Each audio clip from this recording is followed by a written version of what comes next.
I'm Mary. Mary. Yes, although I'm always called Bobby. Would you reveal your age? Are you able to? Oh yes, I'm 88. 88? Mm-hmm. And you're out here doing this? Yes, and I was at the protest. I was at the march yesterday and the protest at Wednesday at the event centre. Grannies, I'm a granny, but there are lots of non-grannies who are supporting this move for peace. It's in response to the militarisation of New Zealand and the world, which we regret very much, and particularly over this last week when there's been, all of the presence of the warships from many countries and what we believe was an arms fair, or at least a meeting about armaments and the selling and supplying of armaments. Now, Auckland is a peace city, and New Zealand is a nuclear-free country, and this sort of thing should not be happening here.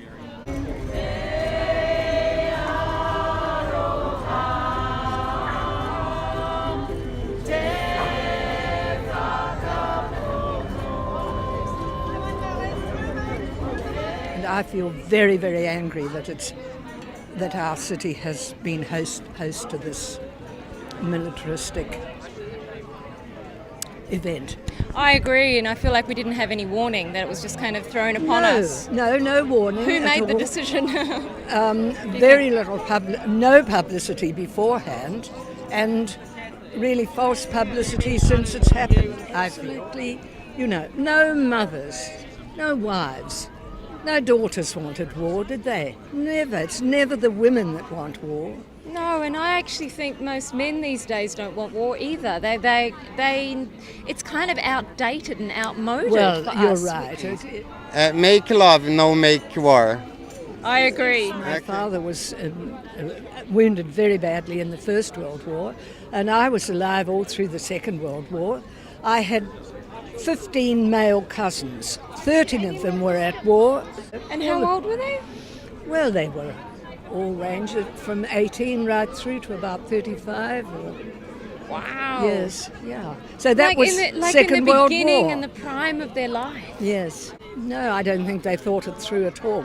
And you see, in time of war, all the propaganda is to make people believe that this is your duty and, you've got to do the right thing for your community. It's all banked up, it's all political. Do you believe that that's what's starting with this kind of behaviour, with the warships in and this propaganda, like just actually glorifying weapons and glorifying it's making the statement that it's all necessary.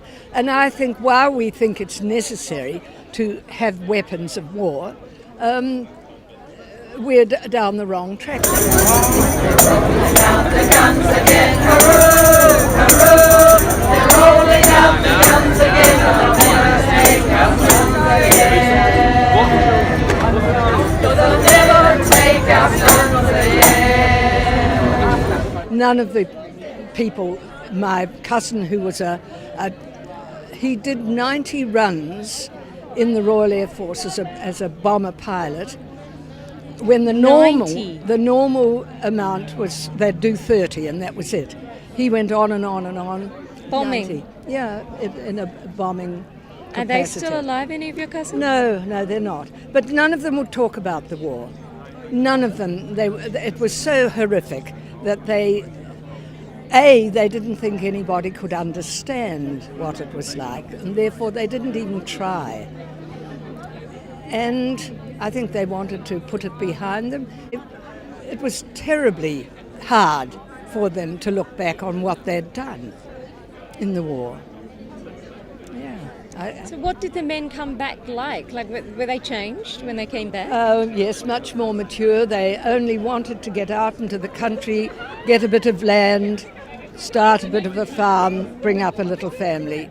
We're not looking for making a lot of money or being greatly successful. They just wanted peaceful lives.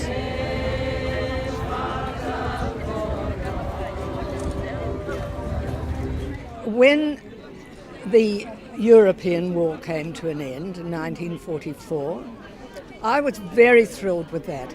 But my sister told me about that the troops were gradually opening up these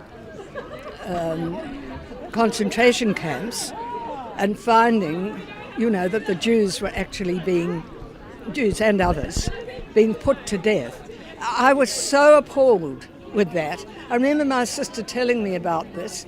She asked me to come out with her into the garden. She was watering, and as she told me this, the tears were pouring down her face, and I couldn't believe that this was so.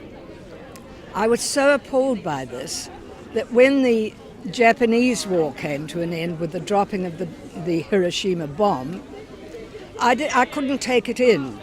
And it was 10 years before I actually saw a photographic exhibition of the damage to human beings in Hiroshima and Nagasaki that I realized what that had been about. And that was a sort of enlightenment for me, because I had known about it in my head, but I hadn't felt it in my heart. I hadn't responded emotionally to it. And the same on that procession yesterday. I was making the V sign to people standing on the pavement. Many of them were Asiatic people, Chinese, Japanese, whatever. And if you caught their eye and made the sign, they inevitably made the sign back with a broad smile. And I was very heartened by that response. They want peace. People just don't know how to go about it.